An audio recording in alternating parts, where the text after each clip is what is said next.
What is it that we do? We give the people what they want. There is a new head coach in the Chicago Bulls franchise. There is a huge game tonight in the Eastern Conference Finals, but we start with the Nuggets dominating the first three quarters against the Lakers and then holding off the Lakers in the fourth to take a 1-2, still down in the series. But what did you think of the performance from the Nuggets? Well, we're the Denver Nuggets News Network along with the Arizona Cardinals because we've been driving this bandwagon for years. And we talked about yesterday how Murray needed to get going in order for them to get their first victory. And not only was he making big-time buckets, Jacoby, you see the late threes, but he was also playmaking and allowing Joker to be more effective and efficient and not have to do everything for them to actually get a high percentage shot. So I was particularly impressed by Jamal Murray and also Jokic. You already know that it's not healthy, the crush I have on the Joker. It's because he's so unorthodox, Jacoby. He's not the fastest. He doesn't jump the highest. But you know what he understands? The real estate out on the floor. And the Joker does a great job of getting in position to make high percentage plays for himself and his teammates. And he never seems to get sped up. He's dominating the Lakers front, in particular, jumping off both feet. Look at that. Look at this, Jacoby. Look at the 7-footer jumping off both feet, getting buckets. Soft touch. Jumping off the right foot in front of Anthony Davis and then jumping off the left foot in front of LeBron James. Both those were from about 18 and 19 feet. What a great game from him. But we know what we're going to get from that duo, Murray and Jokic. They've been excellent throughout the playoffs. But last night they had an excellent performance from Jeremy Grant. Jeremy Grant was everywhere, had 26 points, efficient from the floor, 7 for 11. And not just that, he also played defense. He found himself in front of LeBron James, stayed in front of LeBron James. He found himself in front of AD, made AD pass it up. He just played so well on both ends of the floor that when you get a win in the playoffs, you're going to need that third scorer, that fourth scorer to have a game. And he had the game of his life last night. I've never seen Jeremy Grant play better than that. And I'll name the fourth, Monte Morris, who also chipped in 14 points. It was a complete team effort by the Denver Nuggets, and that's how they was able to get that Game 3 win. It was, and there was a point where that Game 3 win was in trouble. They had a 20-point lead. The Lakers did something they haven't done much of. They switched to a zone. They got that 20-point lead down to 12. Mike Malone calls a timeout. They talk for, I don't know, a minute, 2 minutes. And then it gets down to 8. Mike Malone calls a second timeout, and they still can't stop the bleeding. Jalen, my question for you is, why was it so hard for the Nuggets and some other teams in the playoffs to figure out a zone? Well, some really good defensive possessions by the Lakers, and you got to give them credit. Rajon Rondo was really physical out front. If you're a Nuggets fan, you probably think he got away with a couple of fouls. But either way it goes, they got out in transition. They got a couple of buckets. You got to give them credit. But don't look at the stat sheet on this game. Both of these teams shot over 50%. Okay? AD, his numbers jump out at you offensively in field goal percentage. But 2 rebounds in a playoff game? I need him going towards the front of the rim, Jacoby. I'm telling you, the Lakers will win the championship this year. And the reason why they're going to do it, you're going to look down at the stat sheet, and LeBron's numbers are going to look like they looked last night. And AD's numbers need to look like they looked every other night besides last night. That's what it's going to take in order for them to eventually get this thing done. Well, it's not just the 2 rebounds. JaVale McGee, 1 rebound. Dwight Howard, 1 rebound. And Howard was in there for 14 minutes. It just felt to me like if Anthony Davis has 2 rebounds, they should be 2 offensive rebounds and 10 defensive rebounds for 12 rebounds. Now, Jalen, something happened in the game last night that I'm going to do the media thing and take way too far. I want you to watch this footage of Jamal Murray just trying to clear some space from LeBron James, because I think he did this intentionally. Watch him look at LeBron James in the replay. You'll see it. He sizes up LeBron James, looks him right in the face, and then lands an elbow to the chin. This wasn't like Rondo's forearm. He looks at him and then lands an elbow. Jalen, I think this was intentional. Look at this angle. Looks at him, lands an elbow. I think this was intentional. Jalen, do you think this was just something that happened as part of a course of a basketball game or an intentional elbow to LeBron James's jaw? When the last time somebody swung a fist, a forearm, or an elbow and it was unintentional? Is that even possible? So I can't say that he didn't understand that he was throwing it. But what I will say is he understands the magnitude of these playoff games, and he wouldn't have been put himself in position to get suspended. I can't talk about how LeBron pain threshold is because I probably would get fall like I got shot with a gun and somebody hit me in this face. So some people might feel like LeBron sold it extra. Either way, I'm glad it was officiated the way it was. Oh, LeBron definitely sold it extra. There's no question about that. He sells everything extra. But like Rondo later in the game was making a basketball play and hit someone in the face with a forearm, but he wasn't looking at him. Like Jamal Murray looked him right in the face and then was like, oh, okay, bong, and then moved on. You instigated. If it was intentional. Great job by if it was intentional, he did a great job. He did a great job if it was intentional. That's all I got to say. Now, Jalen, for the Lakers to take a 3-1 lead, which we know is dangerous against the Nuggets, what is going to have to change about Anthony Davis's approach? I need Anthony Davis looking at that colored area of the floor and getting a high percentage of his buckets there constantly. The Lakers dominated points in the paint in yesterday's game. That's what they're going to need to do. And AD is the catalyst for that. You mentioned Dwight, great. You mentioned JaVale, great. I'm telling you, in order for them to get it done, these are the early 2000s Lakers. You need the late, great Kobe Bryant and Shaquille O'Neal to be all NBA every game that you're going to win. That's just how this got to be. AD understands that. He had an amazing game-winning shot, 4-3 in the previous game. His level of aggression has to pick up on both ends of the floor. Now, quickly, just to put a bow on this, you and I both have the Lakers coming out of this series, and we're just going to show you some numbers as to why. Because last night they played particularly poorly, especially one stat that I want you to look at. 0 for 9 from 3 when the closest defender was 6+ feet away. Wide open threes. You have 9 of them, and you go 0 for 9. I just don't think that they will repeat this kind of a bad performance. However, if they win Game 4, that's a 3-1 lead, and we know that is dangerous against the Nuggets. Moving on to the Eastern Conference Finals. That is also a 2-1 series with the Celtics tonight looking to even the series at 2-2. What do you think one of the keys for the Celtics to do so is? Two-way. Jalen Brown was everywhere. I was watching the game, and they talked about how many steals that he had, and they were like 2. I was like, at that point of the game, I thought he had 10. He was deflecting balls, getting steals, grabbing boards, contesting shots, getting them out in transition, getting dunks for him, getting dunks for Tatum. When he and Marcus Smart are locked in, and Jalen Tatum and Jason Tatum is also a willing defender, and you put Gordon Hayward back in the lineup, he solidifies their 5-man group. This Celtic team had a level of confidence in clearly playing against man, but now against that zone that had given them problems. So Jalen Brown on both ends of the floor, they're basically unbeatable when he scores over 25 points. See, I'm glad you brought up confidence because I think one of the keys to the Miami Heat, and of course Jimmy Butler's great, Bam's great, and Goran Dragic's going to have a better game than he had in Game 3. But when I watch Tyler Hero play, he has so much confidence. He's willing to take any shot. Fourth quarter, 1 minute left, he's pulling up off the dribble from 3. He's a rookie in the league in the playoffs, and he's upping his stats from the regular season, giving you 14 points a game, 4 assists, just under 6 rebounds a game from the shooting guard position. I love everything that Tyler Hero has been doing, especially in this series. If he continues this, I really see the Heat, and I can't believe I'm saying this, I really see the Miami Heat winning the Eastern Conference and going to the NBA Finals. Great game tonight to look forward to, but we also turn our attention to the NFL. Cam Newton is under center for the Patriots, and every single week you just watch him play. And you're like, I cannot believe that he's basically playing for the minimum for the Patriots. But Cam Newton was asked about that, and it looks like he's going to get a big deal if things continue the way they have. He was asked about what motivates him. Is it money or is it other things? He said he hasn't accomplished the goals that he wants to accomplish, and he's out there for respect and not money. Do you believe him? One of my favorite rappers is T Grizzly, and he has a saying that always stuck with me because, by the way, he spits bars.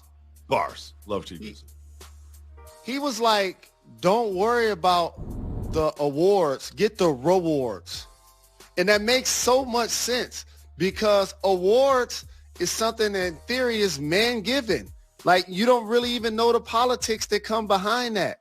But the rewards that Cam Newton are looking for, Jacoby, is a national champion that went undefeated in college. Been a number 1 overall pick, a terrific dual threat quarterback, led a team to a Super Bowl, won an MVP, and he was jobless in July? Somebody didn't decide to even take a flyer on him? And we can get the Patriots all the credit in the one. But they waited till that stock basically went under like what's happening in our country.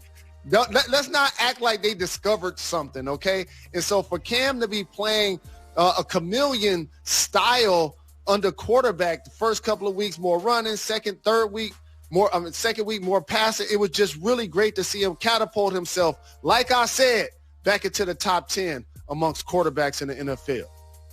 Well, I think him saying it's not about the money is very much the Patriot way, and buying into the Patriots way is what's going to get him to perform well in the field, and what's going to get him to perform well in the field is going to get him a huge deal this offseason. I wish him health, and I wish him much more success because I love to watch this story unfold every single Sunday. Jalen, it's time for me to go negative. It's time for negative.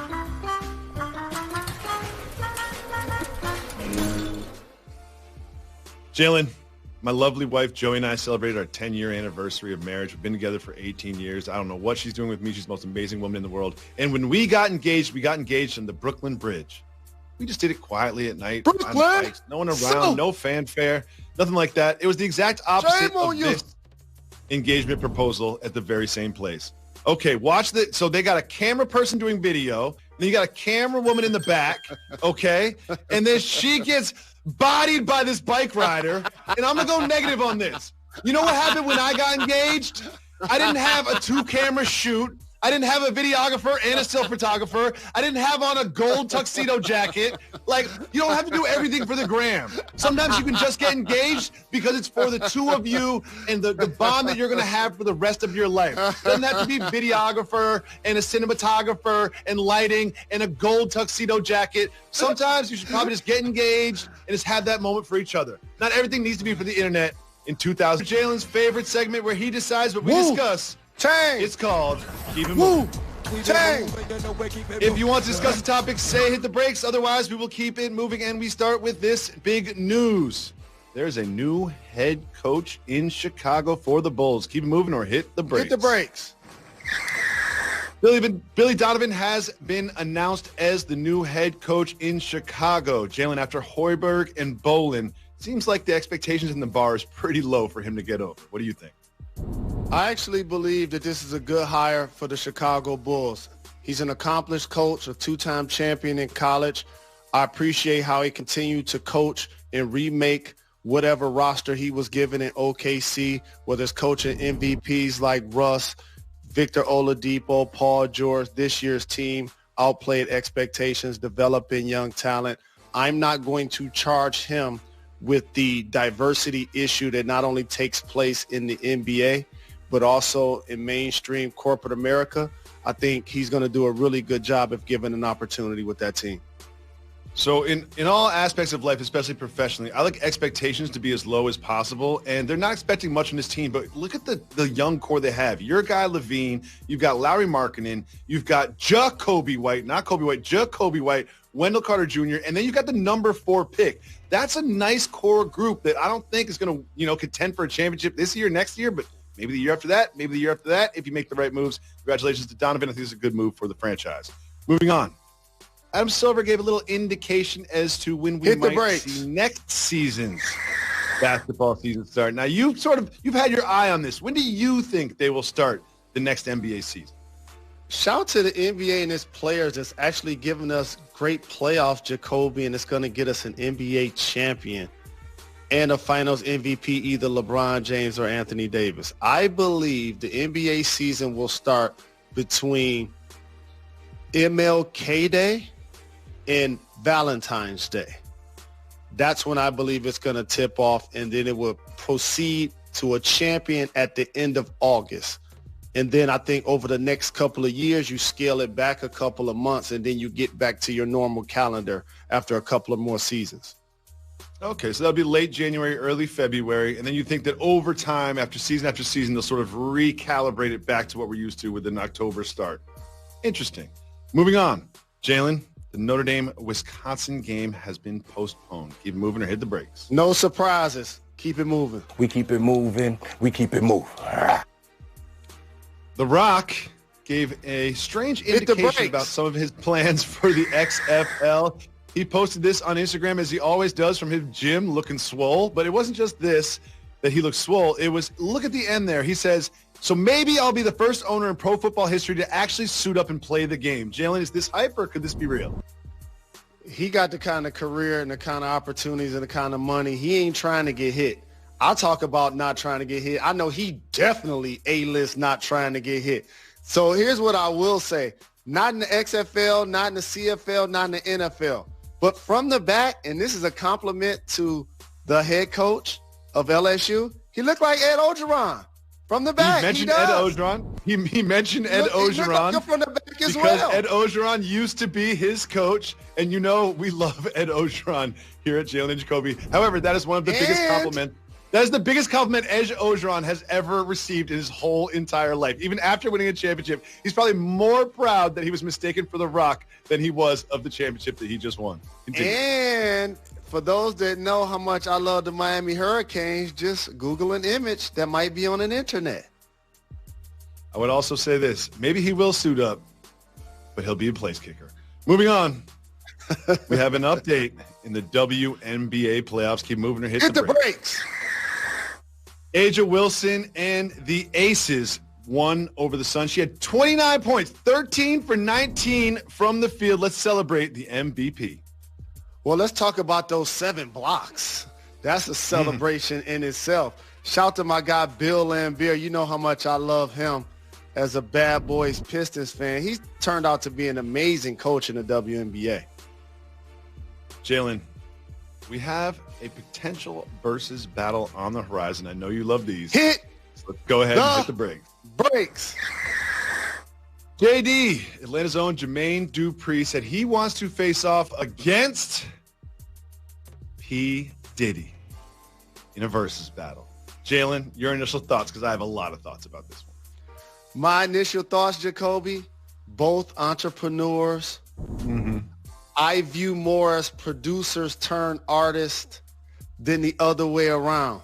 So, yes, they could do a versus and give us so many decades of hits because So Def and Bad Boy have been conglomerates in not only being successful companies but giving us bars and great artists. I think they will be playing a lot of songs that they produce, not necessarily ones that they were featured on. That's my point. I look at these as titans in the industry. However, these are businessmen, not artists. Like, did they produce any of the beats that they're going to play? No. Did they write any of the rhymes that they said in these songs? No. Like, they're businessmen. They might as well just come out there and show their bank accounts and then decide a winner right there. They might as well come out there with plaques instead of songs and just do that. Because this isn't a true battle between artists. This is a battle between businessmen. They didn't write the lyrics. They didn't make the beats. They're just agents. They put it all together. Did he try no to tell you, dog? Don't worry if I write rhymes. I write checks. Exactly my point. Exactly my point. And regardless, if this ever happens, I will tune in, but nothing will top Patty and Gladys. Jalen, I've got something. Welcome back to Jalen and Jacoby on ESPN, but because Jalen and I love the Cardinals so much, every once in a while we turn it into the Cardinals News Network. Welcome to the Cardinals News Network, because we have some Cardinals news. Patrick Peterson of the Cardinals has this to say about his second-year quarterback, Kyler Murray. I truly believe, if he continues to keep that mentality and that mindset that he have, he definitely at some point will bring a Super Bowl here, if he's still playing with the Cardinals. He said at some point, if he stays, he will bring a Super Bowl to the Cardinals. Jalen, what do you think of that statement? Kyler Murray showed he had that it factor last year when you the first overall pick and people question your height, and Russell Wilson becomes a model that breaks the mold, and then all of a sudden you play for a team that doesn't have playoff aspirations. You find ways to stay healthy. You find ways to stay productive. You're a dual threat quarterback. And then in the offseason, they get you DeAndre Hopkins as a weapon on the outside. that's how you continue to improve your squad. Patrick Peterson's been one of the best cover corners in the game, willing to shadow the best team's wide receiver anywhere on the field. So they're building something special. We'll be back tomorrow on ESPN at 2 o'clock. Thanks so much for tuning in.